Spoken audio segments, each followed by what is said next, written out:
오늘 하나님이 주신 말씀은 구약성경 욥기 42장 7절에서 9절 말씀입니다.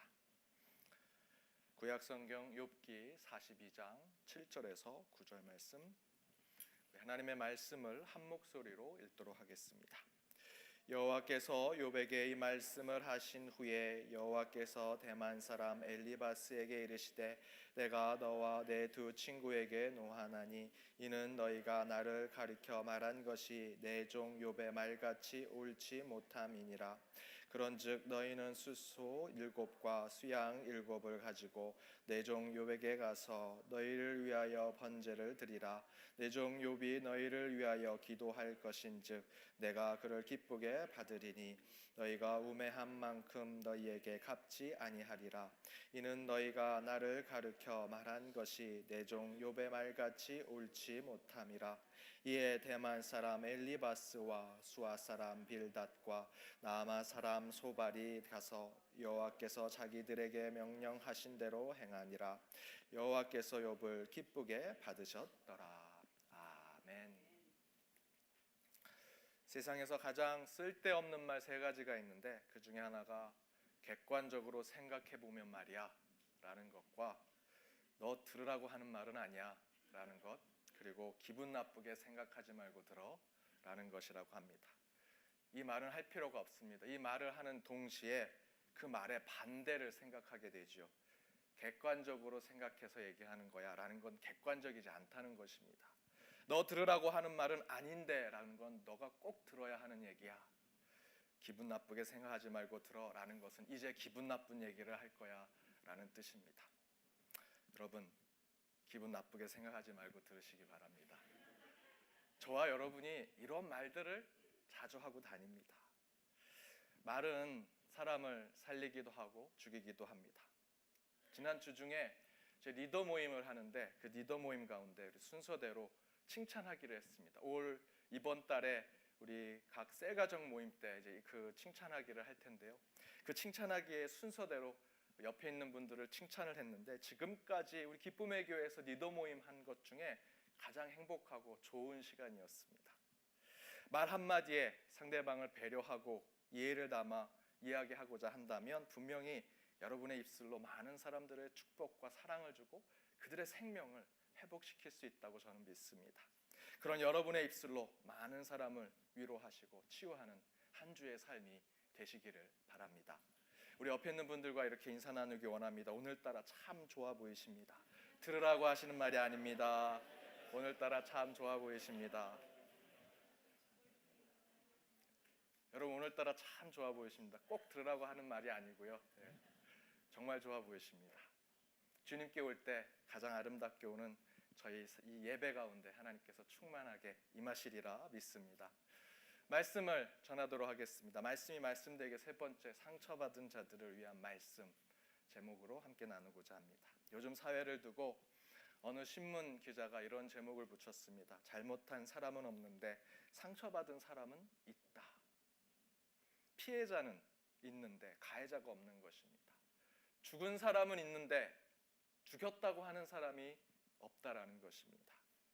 이 세상의 상황을 보면서 마음 같아서는 정의를 불같이 공의를 마르지 않는 강같이 흐르게 하는 말씀을 전하고 이것이 하나님의 정의요, 하나님의 법이요, 하나님의 원칙이요 라고 설교하고 싶은데 참 그러기가 쉽지 않은 상황입니다.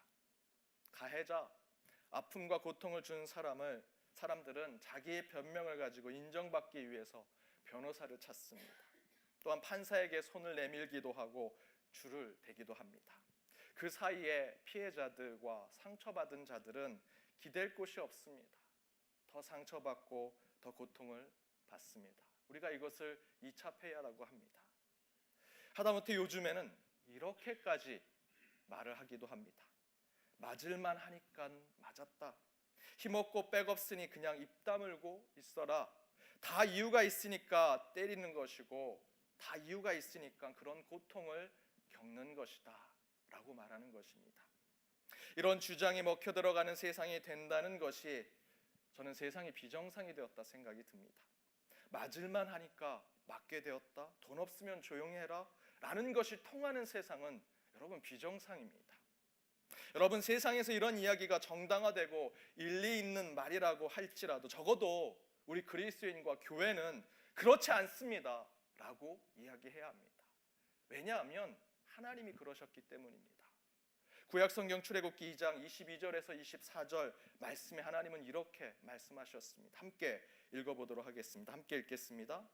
여러 해 후에 애굽 왕은 죽었고 이스라엘 자손은 고역으로 인하여 탄식하며 부르짖으니 그 고역으로 인하여 부르짖는 소리가 하나님께 상달한지라. 하나님이 그 고통 소리를 들으시고 아브라함과 이삭과 야곱에게 세운 그 언약을 기억하사 이스라엘 자손을 권념하셨더라.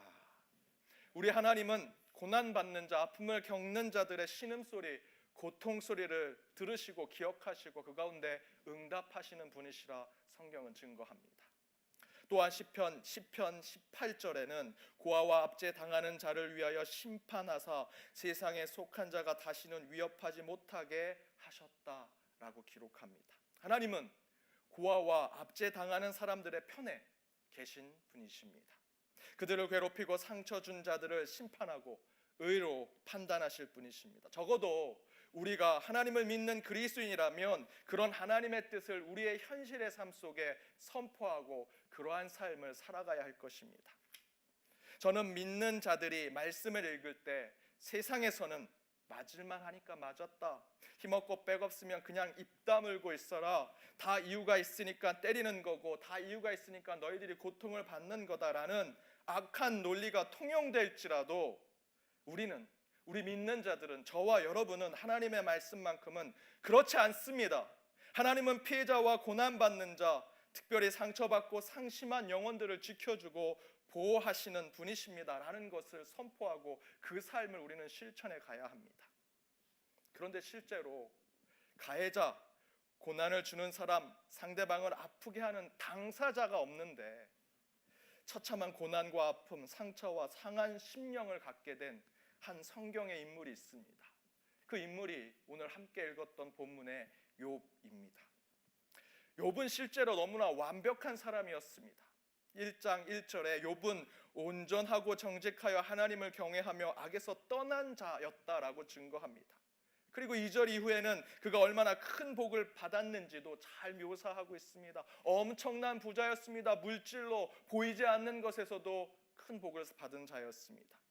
그런데 사단이 하나님께 와서 묻습니다. 욥이 복 대신에 고난과 아픔을 겪고도 하나님을 찬양하고 그렇게 의인으로 살아갈 수 있을까요? 그리고 사단이 이야기합니다. 욥이 어찌 까닭 없이 하나님을 경외하겠습니까? 욥이 하나님을 경외하는 것, 의롭게 살아가는 이유는 다 목적이 있습니다. 더 좋게 되려고, 형통하게 살려고, 하나님께 복을 받으려고, 그 목적과 그 이유로 그렇게 살아간다라는 것입니다. 그러곤 사단은 욥을 시험하고자 하나님께 그 시험하는 것을 승낙받으려고 합니다. 이에 대해서 하나님은 허락해 주십니다. 그리고 그 이후로 욥은 엄청난 고난을 겪습니다. 자녀들이 다 죽습니다. 가족들을 다 잃게 됩니다. 재산도 다 잃어버립니다. 나중에는 부인도 그 욥 남편을 저주하고 떠납니다. 모든 것을 잃고 생명만 남아놓고 그의 건강도 다 잃어버립니다. 3장을 보니 그 후에 욥이 입을 열어 자기의 생일을 저주하니라 라고 기록되어 있습니다. 내가 왜 태어났을까? 이렇게 고통받고 고난받는 걸로 내 인상이 이렇게 되는가? 자기가 태어난 것을, 자신의 정체성을 한탄하는 것입니다.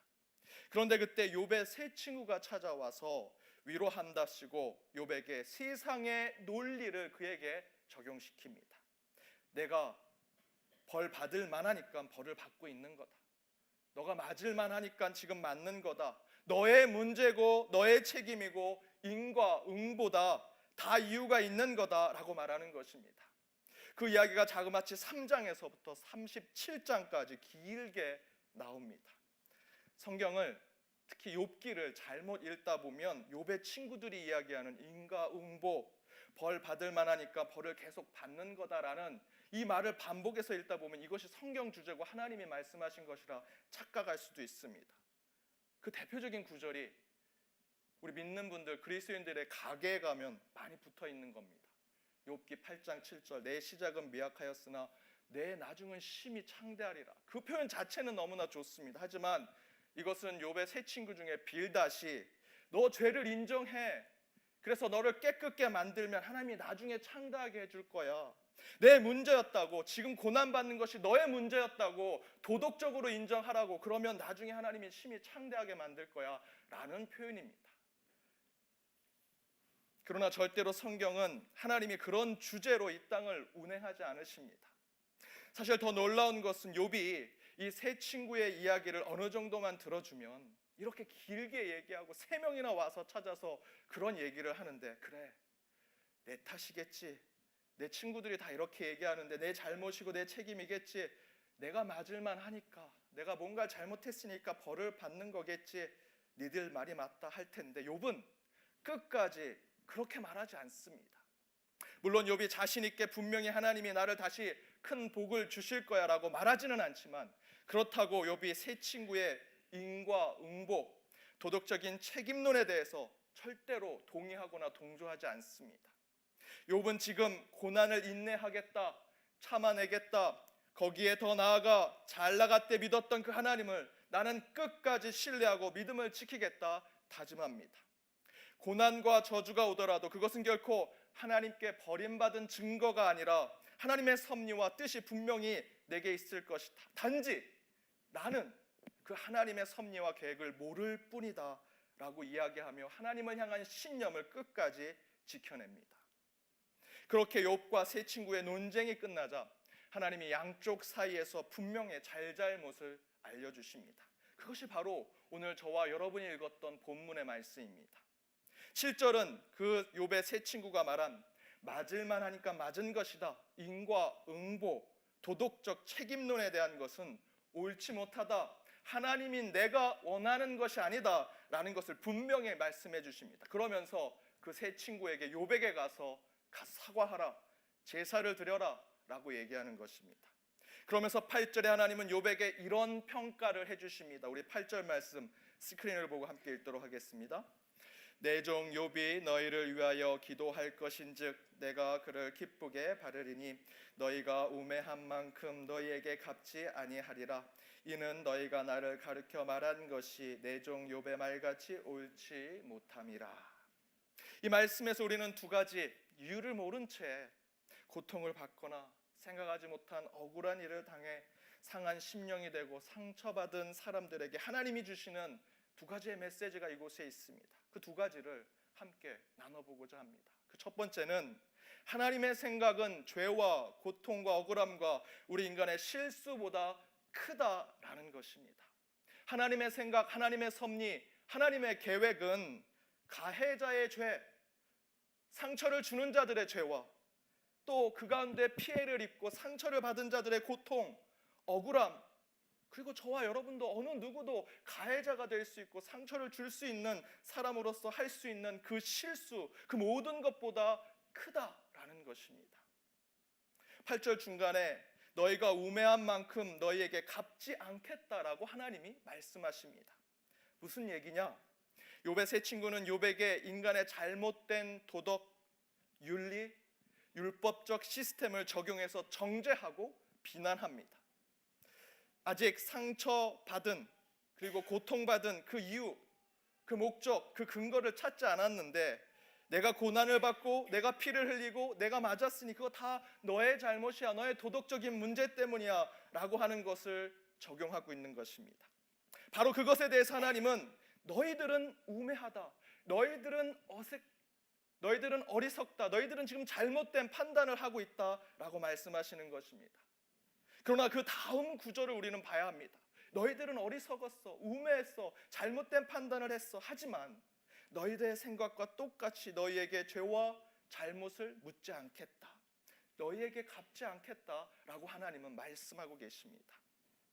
하나님은 지금 피해자에게, 상처받은 자들에게 내가 지금 억울하고 피해를 입었고 억지스러운 고통을 받고 있지만 내가 받은 상처와 억울함, 아픔과 상한 심령을 넘어서 그 안에 있는 악의 순한 고리를 끊기 위해서는 너에게 상처 준 자들을 더 용서하고 그들에게 은혜와 긍휼을 베풀 필요가 있다라고 말씀하시는 것입니다. 이에 대해서 월터 브루그만이라는 신학자는 이렇게 얘기합니다. 구약의 하나님은 은혜롭고 용서를 베푸시는 분입니다. 그러므로 하나님의 은혜와 용서로 죄의 악순환을 깨고자 하십니다. 이처럼 하나님은 사회 통제를 뛰어넘는 분이십니다. 그리고 오늘처럼 야만성과 잔인성으로 채색되고 두려움과 자기 혐오에 쫓기는 세계에서는 우리 방식대로 설명할 수 없는 하나님의 성품, 곧 자비와 긍휼이 넘치시는 하나님이 섭리하실 것입니다. 하나님은 분명히 상처받고 고난 중에 있는 자들의 음성을 들으십니다. 분명히 하나님은 고통 중에 있는 우리를 끝까지 지켜주실 것입니다. 위로하실 것이고 눈물을 닦아주실 것이고 악인과 원수를 쳐서 우리를 높이실 것이라 저는 믿습니다. 그런데 하나님은 그런 검은 판사복을 입고 재판봉으로 탕탕탕 치면서 여기가 옳고 여기가 그르다, 그러니 너는 다시 복을 받을 것이고 너는 다시 저주를 받을 것이라 라는 식으로 판결하지 않으시겠다라는 것입니다.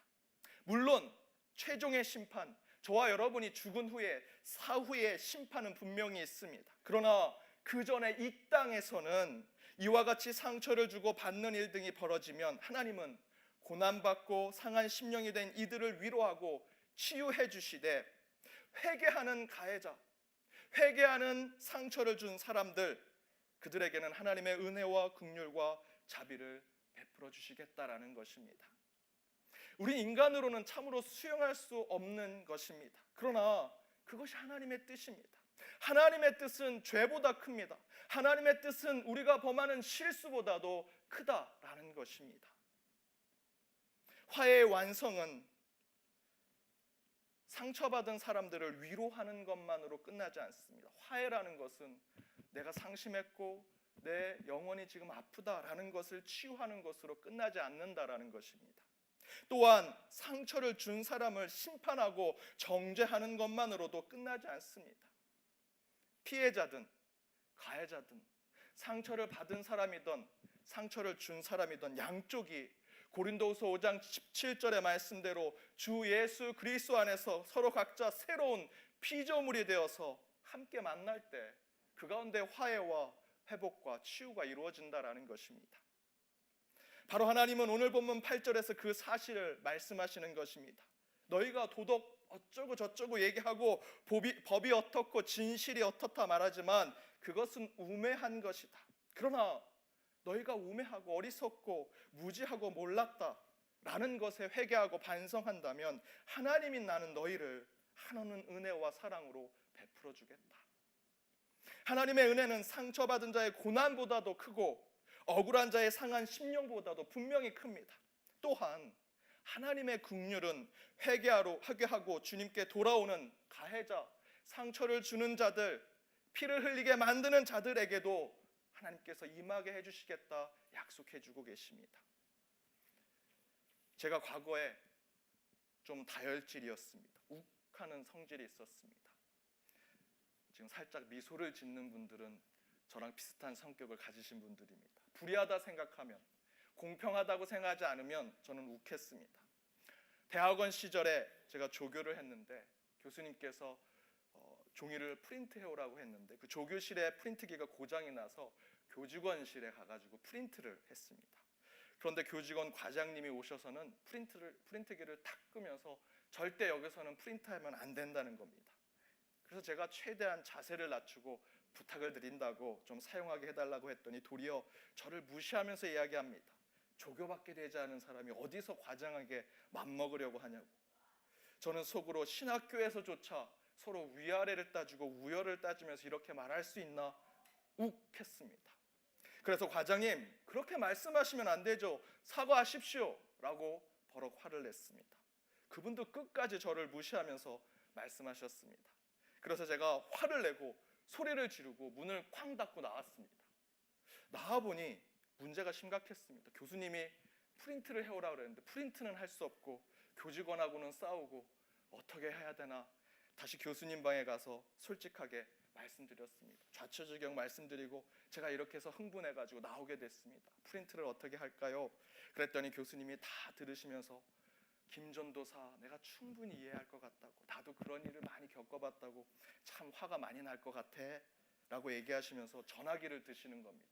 아, 그 직원에게 이제 혼을 내시는구나, 꾸중을 하시겠구나, 잘됐다 라고 생각하는데, 교수님이 그 교직원 과장님과 통화하시면서 이렇게 얘기하십니다. 과장님, 우리 조교가 참 무례했네요. 미안합니다. 다시 보내겠습니다. 복사하게 해주세요. 이렇게 되면 안 되는데, 이러면 안 되는데 라고 생각을 했습니다. 저한테 분명히 참 힘들겠다, 난 김전도사 이해한다 라고 해놓고서는 반대 저랑 싸운 그분에게 오히려 사과를 하시는 것입니다. 이렇게 하시면 안 되는데 생각하고 있는데, 교수님이 전화를 끊고 제게 이렇게 얘기하십니다. 나는 김전도사 다 이해하고 김전도사 같은 일도 많이 겪어서 다 충분히 받아들일 수 있어. 그런데 김전도사, 학교에서 볼 사람들 죽어서 다 천국에서 볼 사람들이야. 그 사람 다시 천국에서 볼 건데 여기서 잘 관계 맺자고 3,000원 주시면서 바카스 사가지고 가서 복사해오라고 하십니다. 그래서 제가 다시 바카스 한 병 사가지고 30분 전에 서로 막 소리 지르고 문 쾅 닫고 그렇게 싸우던 그분한테 가서 제가 잘못했습니다. 이 바카스 잡수시고 화 푸세요. 아이고 괜찮아요. 내가 너무 마음이 꽉 막혔었나 봐요. 서로 화해했습니다. 돌아서 생각해 보았습니다. 저는 그 교수님께 참으로 감사했습니다. 만약에 그때 그냥 계속 억울한 마음 가지고 늘 복수하겠다 분과 화를 가지고 살았다면 그 과장님과도 화해할 수 없었고 제가 신학교 다니면서 늘 마음이 불편하게 살아갔을 것입니다. 그런데 그 교수님께서 양쪽 모두를 품어안고 위로하고 이해하게 해주시니 가해자, 피해자, 억울한 자, 상한 마음을 가진 자가 모두 마음이 풀어지고 가장 선한 상황에 저희들이 이르게 되었습니다. 특별히 제가 제 마음에 가장 남았던 것이 그 교수님이 학교에서 볼 사람 천국에서도 볼 수 있으니 좋은 관계 맺으라는 것이었습니다. 여러분 직장에서 만나는 분 중에 쟤만 없으면 되는데 하는 분 천국에서 보실 수 있습니다. 교회에서도 저 집사, 저 권사 그 사람만 없으면 좋을 텐데 라고 했던 분 천국에서 만날 수도 있습니다. 여러분 그 마음으로 관계를 맺으셔야 합니다. 여러분 이처럼 하나님의 은혜는 억울함을 당하고 상한 심령에 빠진 우리를 위로해 주실 뿐만 아니라 반대의 사람들도 회개할 때 용서하시고 긍휼과 자비를 베푸셔서 모두가 함께 천국의 삶을 누리게 해주신다라는 것입니다. 하나님의 은혜는 허다한 죄를 덮는다라는 것입니다. 저희는 우리에게 고통 주는 사람들이 참으로 믿습니다. 그러나 하나님은 고통을 준 사람, 고통을 받은 사람 모두가 화해하기를 원하신다라는 것입니다. 실제 상처받은 사람들, 고난받은 사람들이 눈에는 눈, 이에는 이라고 복수하는 것보다 서로 가졌던 오해를 풀고 문제를 해결하고 틀어진 관계를 온전하게 만들 때 그 회복의 속도가 더 빠르다고 합니다. 또 다른 하나, 상처받은 자들을 위한 하나님의 말씀은 끝까지 믿음을 지키는 자들을 하나님은 인정하신다라는 것입니다. 끝까지 믿음을 지키는 자, 신실하게 믿음을 지키는 자. 먼저 하나님은 내 종 욥이 너희를 위하여 기도할 것인즉 내가 그를 기쁘게 받겠다라고 말씀하셨습니다. 또한 후반절에 이렇게 얘기하십니다. 이는 너희가 나를 가르쳐 말한 것이 내 종 욥의 말같이 옳지 못할 것이라 라고 말씀하시면서 욥의 기도, 욥의 주장, 욥의 신념을 하나님께서 그대로 받아주시고 인정해 주십니다. 후반절에 너희가 나를 가르쳐 말한 것이 내 종 욥이 말한 것과 같이 옳지 않다. 내 하나님의 말이니 너희들이 옳지 않다 이렇게 얘기하지 아니하시고 욥의 말처럼 너희들이 잘못됐다라고 말씀하십니다. 하나님은 욥의 기도를, 욥이 신념을 가지고 이야기한 주장을 그대로 받고 계십니다. 인정하고 계십니다. 앞에서 이야기한 월터 브루그만은 이 본문에 대해서 주석을 이렇게 합니다. 욥이 하나님께 인정받은 이유는 첫 번째, 하나님을 대상으로 자기 입장을 밀어붙였기 때문입니다. 하나님을 믿는 신념이 있다면 그 믿음대로 세상에 밀어붙여야 합니다. 두 번째, 자기의 희생이 도덕적으로 정당하다는 주장을 받아들이기를 거부했다라는 것입니다. 자기의 희생이 도덕적으로 정당하다, 도덕적인 시스템으로 돌아가는, 윤리적인 시스템으로 돌아가는 이 세상, 인과응보가 하나님의 뜻이다. 아닙니다. 그렇지 않습니다. 이 세상은 그것을 뛰어넘는 하나님의 은혜가 있는 곳입니다 라는 것을 욥이 가지고 있었다라는 것입니다. 세 번째는 하나님 앞에서 새로운 자유를 얻기 위하여 끝까지 싸웠다. 물론 욥 이후에 예수 그리스도가 나오셨지만 저와 여러분은 그 십자가로 주님의 보혈로 자유를 얻은 자들입니다. 다른 것으로 보상받아서 도덕적으로 우리가 깨끗해서 자유로운 것이 아닙니다. 예수의 대속적 죽음으로 우리는 자유를 얻은 자들입니다. 그렇다면 그 자유를 우리는 끝까지 지켜야 합니다. 욥이 그랬다라는 것입니다.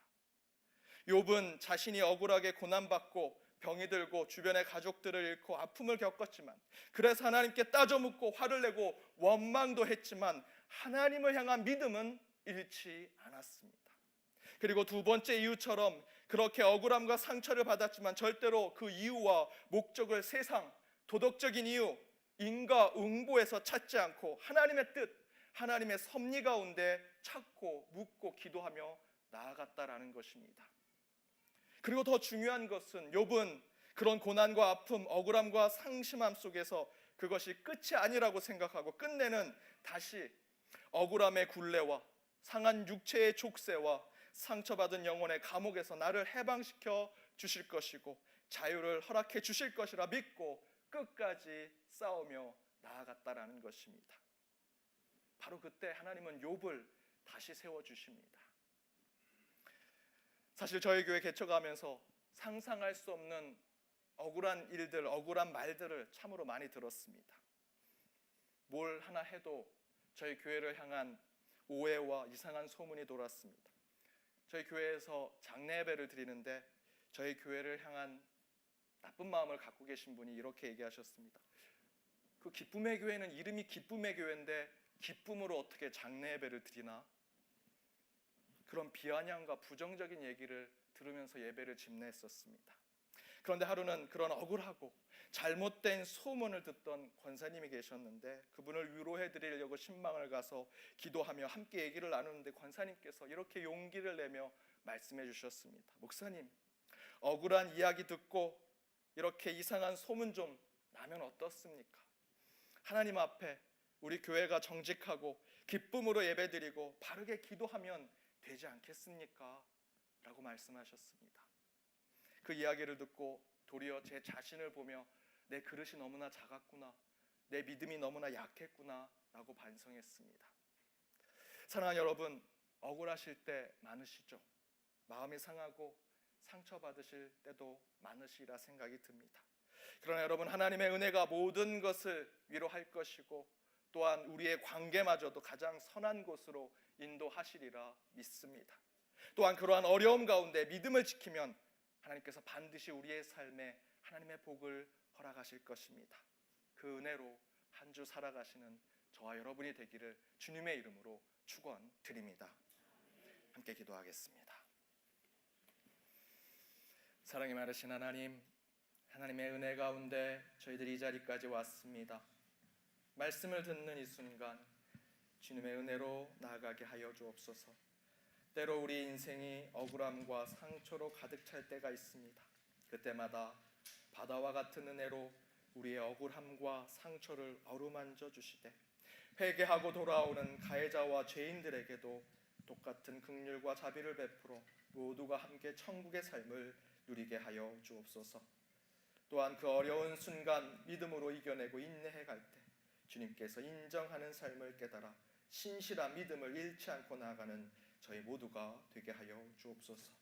이 모든 말씀 예수님의 이름으로 기도드립니다.